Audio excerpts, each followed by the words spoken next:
बड़े अधिकारी और उनकी पत्नी को गोलियों से भूनने वाला पहुंच गया जहन्नुम। योगी राज में बदमाश ने तड़प तड़प कर तोड़ा दम। अखिलेश यादव के राज में जिसने दिया था बड़ी वारदात को अंजाम, योगी आदित्यनाथ के राज में हो गया उसका काम तमाम। 20 सड़क पर अधिकारी की गाड़ी पर बरसाई थी ताबड़तोड़ 24 गोलियां।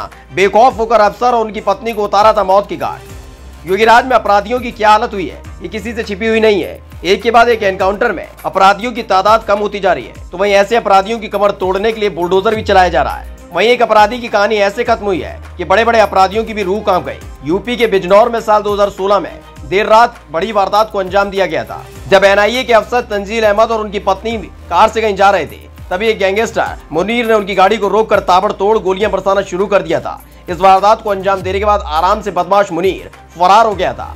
लेकिन इस पूरी घटना ने अखिलेश यादव की सरकार पर सवाल उठा दिए थे, जहां एनआईए का अधिकारी और उनकी पत्नी की बेरहमी से हत्या कर दी गई थी। गिरफ्तारी के बाद से आराम से जेल में मुनीर रह रहा था, जिसकी कुंडली खुली तो पता चला कि वो बेहद शातिर अपराधी है। लेकिन योगी राज में उस अपराधी का खेल खत्म हो गया। तंजील अहमद और उनकी पत्नी को तड़पा तड़पा कर मारने वाले का पूरा हिसाब हुआ। जेल की सलाखों के पीछे तड़प तड़प कर तोड़ा दम। दरअसल यूपी में उस वक्त अखिलेश यादव की सरकार थी, तो वहीं केंद्र में मोदी सरकार आ चुकी थी। एनआईए को राष्ट्रीय जांच एजेंसी कहते हैं, जो सीधे मोदी सरकार को रिपोर्ट करती है। ऐसे में तंजील अहमद एक के बाद एक यूपी में चल रहे सिंडिकेट को खत्म कर रहे थे। ये बात गैंगस्टर को पसंद नहीं आ रही थी, इसलिए मुनीर ने तंजील अहमद और उनकी पत्नी को मौत के घाट उतार दिया था। गिरफ्तारी के बाद से वो सोनभद्र की जेल में रह रहा था।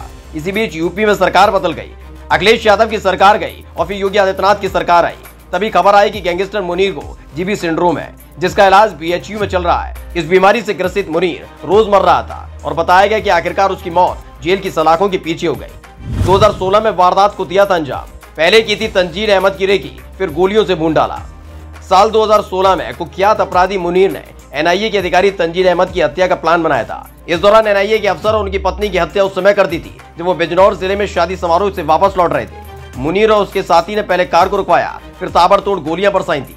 इसमें एनआईए अफसर तंजील अहमद की मौके पर ही मौत हो गई थी। वहीं तंजील अहमद की पत्नी फरजाना ने मुरादाबाद के अस्पताल में इलाज के दौरान दम तोड़ दिया था। इस वारदात के वक्त तंजील और उनकी पत्नी के साथ 2 छोटे बच्चे भी मौजूद थे, जिन्होंने सीट के नीचे छिपकर अपनी जान बचाई थी। पूछताछ में पता चला था कि इस वारदात को तंजील अहमद के पड़ोसी मुनीर ने अंजाम दिया था, जिसके बाद मुनीर को फांसी की सजा सुनाई गई, जो बाद में जीबी सिंड्रोम से ग्रसित था। बीएचयू के न्यूरोलॉजी विभाग में मुनीर का इलाज चल रहा था। बीएचयू अस्पताल आने के बाद से उसका आईसीयू में इलाज चल रहा था, जिसमें मुनीर की मौत हो गई।